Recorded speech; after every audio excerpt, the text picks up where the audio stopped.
Konflik ialah suatu perselisihan mengenai nilai-nilai atau tuntutan-tuntutan yang berkenaan dengan status, kuasa, dan sumber-sumber kekayaan yang persediaannya tidak mencukupi, di mana pihak-pihak yang berselisih tidak hanya juga memojokkan, merugikan, atau menghancurkan lawan mereka. Sudah bisa kita ketahui bahwasanya di Indonesia sudah sering terjadi konflik antar umat beragama, baik berskala besar ataupun berskala kecil. Hal ini bisa terjadi karena salah satunya ialah bahwa anggapan mereka hanya pada satu agama yang paling benar. Agama yang mereka anut adalah agama yang paling benar, sehingga anggapan mereka agama yang lain adalah agama yang salah, yang harus mereka musnahkan. Alasan lain bisa terjadinya konflik antar umat beragama, yaitu anggapan mereka bahwa agama merupakan kebenaran yang absolut. Anggapan ini banyak mereka percayai bahwa agama merupakan pemberian dari Tuhan, pemberian dari Sang Pencipta, sehingga ajaran dan doktrin-doktrin mereka haruslah mutlak dan sempurna. Alasan lain terjadinya konflik antar umat beragama ialah ada pikiran hitam putih di antara mereka. Banyak masyarakat yang mendefinisikan agama dalam bentuk hitam putih, yang artinya mereka berpikir bahwa agama yang dianutnya adalah kebenaran yang lengkap, atau yang biasa disebut putih, sementara agama yang lain adalah agama yang salah atau hitam. Alasan lain sering terjadinya konflik antar umat beragama, yaitu para pemimpin agama mereka anggap sebagai pewakil Tuhan atau yang mewakili Tuhan, sehingga pemimpin yang ada di Indonesia ini mereka anggap seolah berbicara mewakili Tuhan, dan oleh karenanya setiap perkataannya tidak boleh dibantah oleh siapapun. Beberapa kasus konflik antar umat beragama yang sudah terjadi di Indonesia, salah satunya ialah konflik antar umat beragama di Poso. Ketika jatuhnya Orde Baru pada tahun 1998 hingga 2001, umat Kristen dengan umat Islam terjadi konflik yang sangat luar biasa. Konflik ini ada yang mengatakan terjadi sebanyak 3 tahapan, dan ada yang mengatakan 4 tahapan. Namun di sini saya akan menjelaskan konflik di Poso dalam 3 tahapan.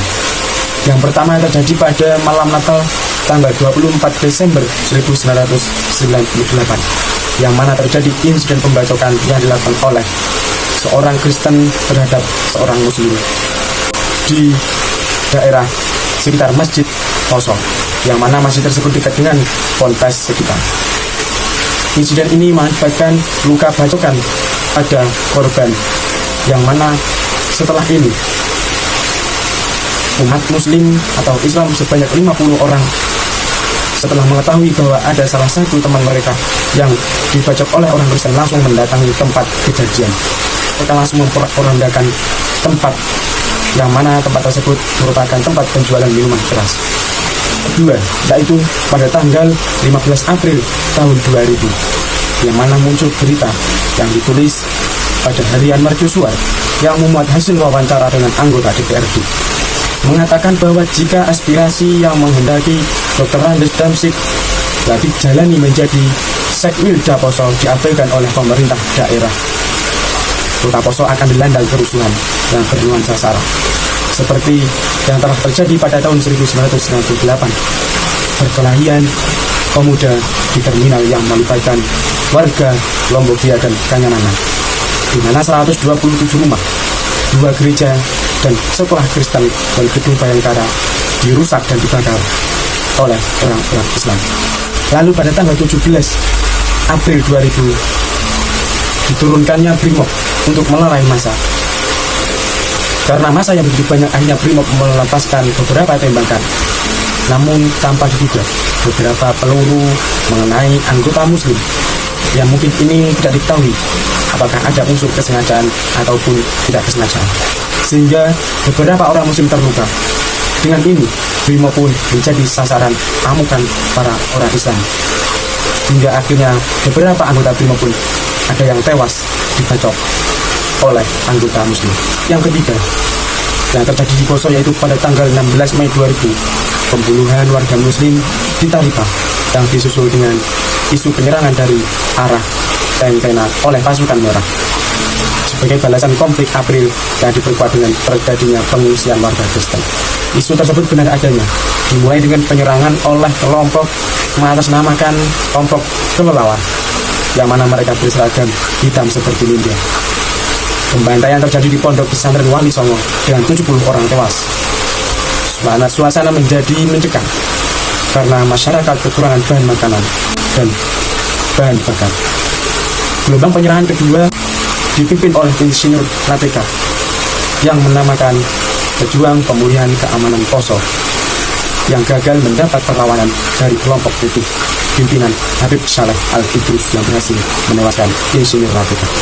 Akhirnya, untuk merelai kedua masa, pemerintah menurunkan tentara untuk melakukan orasi militer untuk mendamaikan kedua belah pihak, yang mana dipimpin oleh Yusuf Kala. Dalam teori konflik dikenal, tidak ada faktor tunggal dalam setiap perseteruan antara satu kelompok dan kelompok lainnya. Ada sejumlah faktor yang menyebabkan sebuah konflik meletus, baik politik, ekonomi, maupun keyakinan. Sebagaimana dimaklumi, mulanya konflik di Kecamatan Omben tersebut ditenggarai dimotivasi perbedaan dalam internal keluarga. Namun, dalam perjalanannya, konflik mempunyai horizon yang semakin luas karena perbedaan keyakinan menyusup bahkan dijadikan pemantik dalam konflik mutakhir. Konflik semakin tidak terkendalikan karena baju keyakinan mulai digunakan oleh pihak-pihak yang tidak bertanggung jawab untuk memperkeruh situasi. Puncaknya, Majelis Ulama Indonesia MUI Sampang, bahkan Menteri Agama menegaskan Syiah sebagai aliran sesat yang bertentangan dengan ajaran Islam. Seperti ihwal fatwa sesat terhadap kelompok minoritas lainnya. Fatwa tersebut kerap digunakan secara sewenang-wenang untuk mengeksklusi, bahkan menebarkan kebencian terhadap warga Syiah. Konsekuensinya, muncul sebuah pandangan bahwa warga penganut Syiah tidak diperkenankan untuk tinggal di Kabupaten Sampang. Pada Desember 2011 lalu, sekelompok orang melakukan penyerangan terhadap tempat tinggal dan lembaga pendidikan milik warga penganut Syiah dengan bermodalkan fatwa sesat yang mengakibatkan sejumlah rumah rusak dan aktivitas pendidikan warga Syiah terhenti.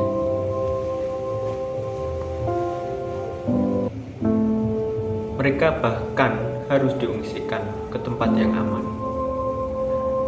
Dari penjelasan tersebut membuktikan bahwa konflik telah memasuki ranah yang paling sensitif karena kelompok yang anti Syiah telah menggunakan paham keagamaan sebagai energi kekerasan.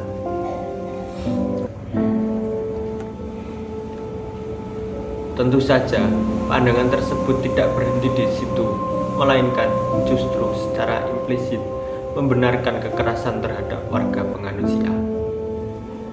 Di dalam Qonun Asasi Nahdlatul Ulama Hadratus Syekh Hasyim Asy'ari mengutip pandangan Imam Ali Karomah Wajhah, kebenaran yang tidak terorganisasi akan dikalahkan oleh kebatilan yang terorganisasi.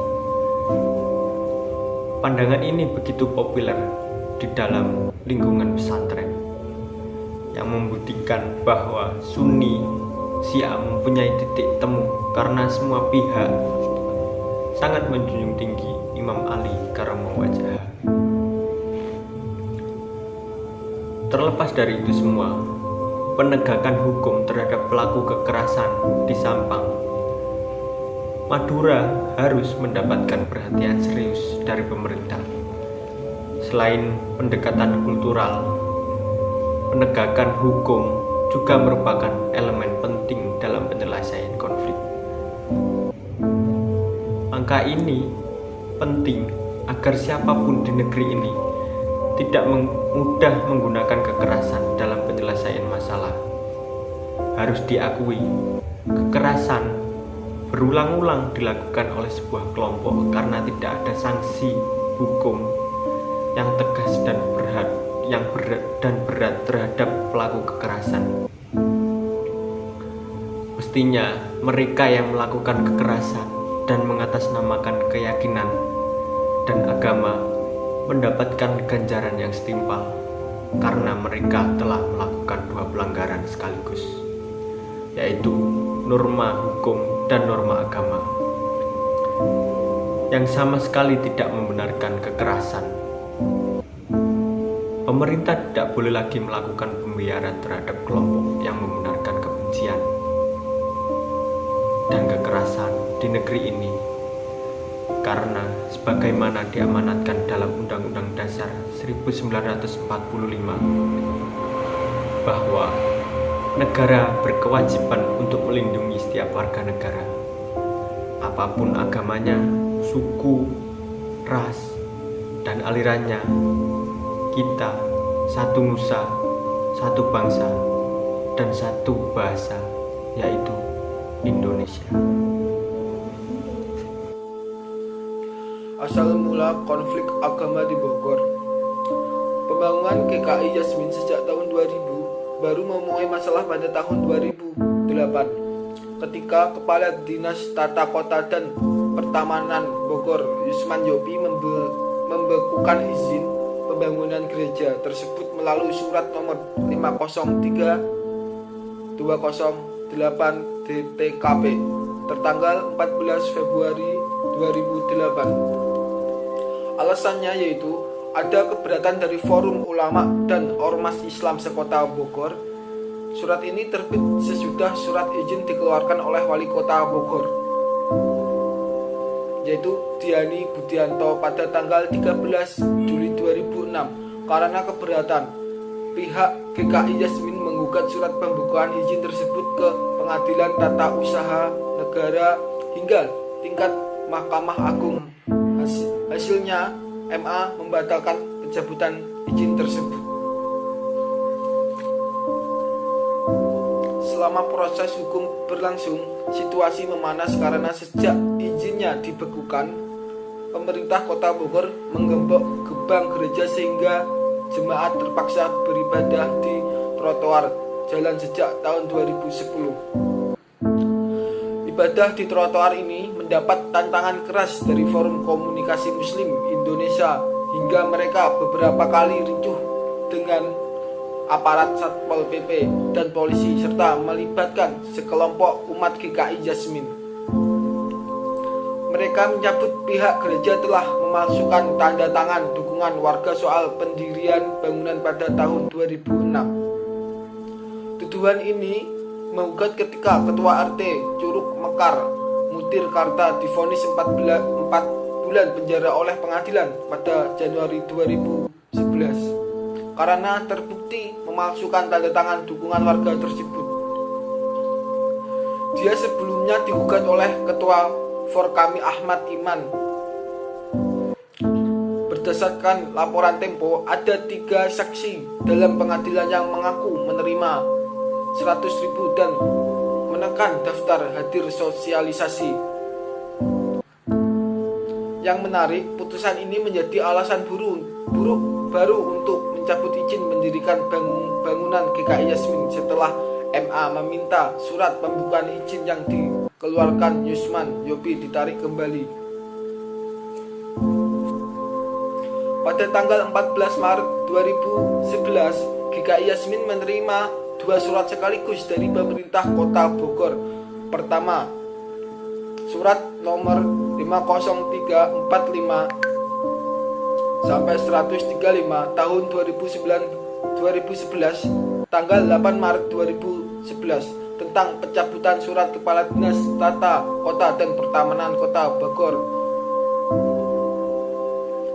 perihal pembekuan izin tanggal 14 Februari 2008 yang ditandatangani Diani Budianto. Surat ini dengan demikian dianggap wali kota sebagai pelaksanaan putusan Mahkamah Agung. Namun saat bersamaan Diani juga mengeluarkan surat nomor 645 137 tahun 2019 tanggal 11 Maret 2011 tentang pencabutan keputusan wali kota Bogor nomor 645 372 tahun 2006 tentang izin mendirikan bangunan IMB atas nama GKI Yasmin Bogor yang terletak di Jalan Kiai Haji Abdullah bin Nuh nomor 31 Taman Yasmin, Kelurahan Curug Mekar, Kecamatan Bogor Barat, Kota Bogor. Menurut Diani, pencabutan ini sebagai objek hukum baru atau terpisah dengan kasus sebelumnya diputus Mahkamah Agung. Selain putusan terhadap Munir, alasan lainnya untuk mencabut izin pendirian GKI Yasmin adalah meningkatkan eskalasi penolakan dari masyarakat. Sebagai solusi, Diani menawarkan lokasi baru milik pemerintah untuk ditempati GKI Yasmin. Usulan ini juga mendapat restu dari pemerintah pusat melalui Menteri Dalam Negeri Gamawan Fauzi dan disampaikan langsung kepada DPR dalam rapat dengan pendapat Februari 2012 lalu. Usul ini ditolak GKI Yasmin dengan landasan putusan MA dan juga alasan historis bahwa kasus serupa pernah menimpa jemaat Huria Kristen Batak Protestan. Setelah menerima opsi relokasi di Ciketing, ternyata pihak HKBP tidak pernah mendapatkan izin kepribadatan seperti yang dijanjikan pemerintah. Kasus ini pada awalnya menyangkut perizinan saja yang digugat oleh sebagai umat Islam. Namun belakangan persoalan ini semakin meluas karena sudah ada yang ngeblok opnya, sehingga kasus ini tidak lagi murni kasus agama tetapi sudah mengarah ke kasus politik. Inilah sekelumit peristiwa konflik soal yang kemudian menjadi konflik agama paling mematikan di tanah air tercinta ini.